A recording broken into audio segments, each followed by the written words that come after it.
In 1912, when the Titanic sank, he survived, but his nightmare had just begun.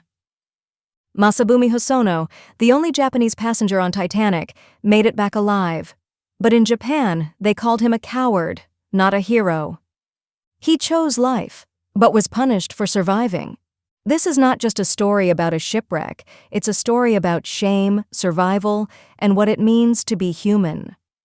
Listen now to Ravaya Podcast.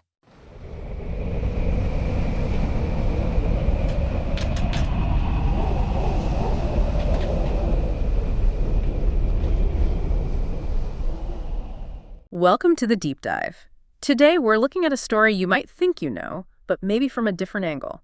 Masabumi Hosono. Right, the only Japanese passenger who survived the Titanic disaster. Exactly, and it's not just about surviving the sinking ship itself. Our goal here is to really explore the aftermath for him. The societal pressures, the cultural judgment he faced back home, it adds this whole complex layer to the Titanic story. It really does, because survival, it seems straightforward, but his experience shows it can come with these invisible wounds, deep ones. Absolutely. It forces you, the listener, to think about what survival really entails beyond just, staying alive, especially in that specific historical moment. So the Titanic itself, massive disaster, huge loss of life. We all know the basics of that night in 1912. A truly horrific event. And Hosono, he was a civil servant, wasn't he? A railway official returning from Europe. Yes, on a study trip. Found himself caught in this unimaginable chaos. And he made it off the ship. He survived. Which you'd think that would be the end of the ordeal, or at least the worst part.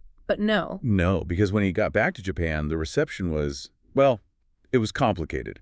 Not the hero's welcome you might expect. Complicated is putting it mildly, wasn't it? He faced criticism, even condemnation. Yes, quite intensely in some quarters. And it's fascinating because it wasn't necessarily based on concrete proof of cowardice or anything like that during the sinking itself. So what was based on then? It seems largely rooted in the prevailing Japanese cultural values of that era. Bushido ideals, samurai code, even though he wasn't a samurai, obviously. Okay, let's try and unpack that a bit. What specific values are we talking about? Well, think about concepts like extreme stoicism, suppressing emotion, duty, honor, reputation. And the group over the individual, right? Collective responsibility. Exactly. That was huge. So in that framework, the idea of a man surviving when many women and children perished, it just didn't sit right with some people.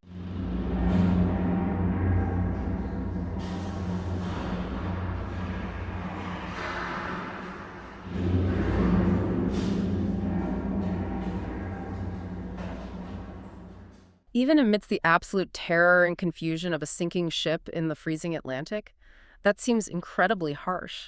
It does, from our perspective today, perhaps. But it reflects how powerfully those cultural norms could shape perception. There were these implicit, maybe even explicit questions about why he lived. Did he take a spot from someone else? Did he somehow dishonor himself by prioritizing his own life, that sort of thing? Those were the kinds of undercurrents, yes. Often unfair, lacking full context of what actually happened moment to moment on deck. But the judgment was real, and it became this immense burden for him.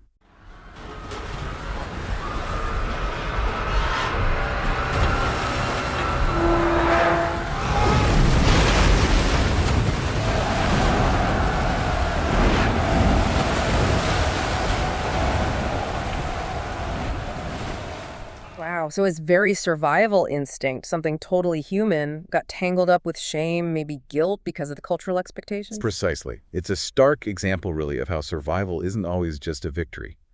For Hosono, it came with this profound personal cost imposed by his own society. And these weren't just abstract criticisms, were they? Didn't it affect his career, his life? There were reports suggesting he faced professional consequences, certainly social ostracization to some degree. He carried that weight for the rest of his life.